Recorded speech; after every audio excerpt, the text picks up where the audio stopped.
तो गाइस, जो लोग बोलते हैं ना नानी गांव में शादी करने का बहुत फायदा होता है, कुछ नहीं फायदा होता है, उल्टा नुकसान होता है। मुझे लगता है, या मेरे साथ ही ऐसा होता है, पता नहीं है वो। क्योंकि भाई वैसे तो पहले शादी से पहले या किसी और जगह शादी करते तो कभी हमारे घर पे नाना आते या फिर नानी आती तो अच्छे से बात कर सकते थे, मिल सकते थे।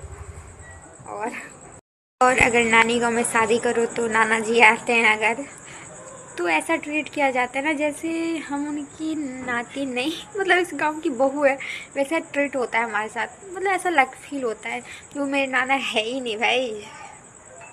इस भाई नानी गांव में शादी नहीं करना चाहिए। होता है यार, बहुत लोगों को फ़ायदा होता है, पर मुझे 1% भी इस चीज़ का फ़ायदा नहीं हुआ है। नुकसान जहाँ तक कि हो जाता है, पर फ़ायदा नहीं हुआ किसी चीज़ का। भाई नाना है, नानी है, कुछ भी नहीं। ऊपर से जब नाना मेरे कभी आए भी तो मैं उनसे बात भी नहीं कर सकती। खासकर अगर कुछ बोलना भी चाहूँ, कहना भी चाहूँ, तभी नहीं कर सकती हूँ।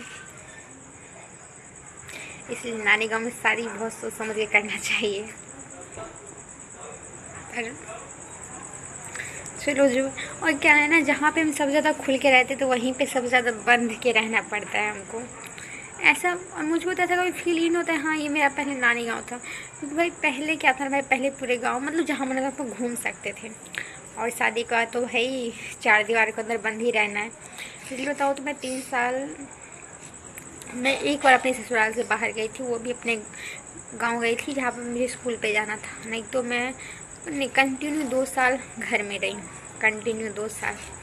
और यहाँ पे भी उसके बाद भी एक बार गई, वो भी 1 घंटे के अंदर मैं गई, 1 घंटा या 45 मिनट के अंदर अपने घर पे पहुँच गई थी। कहीं नहीं मैं उसके अलावा गई।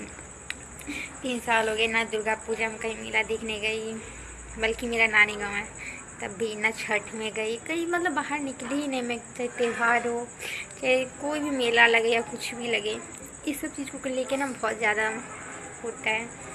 और यहाँ पे भी आई हूँ तो यहाँ पे तो दुर्गा पूजा पता नहीं है मुझे, मेला कहाँ पे लगता है नहीं लगता है उतना मुझे पता ही नहीं है। और छठ पूजा तो यहाँ पे होता ही नहीं है।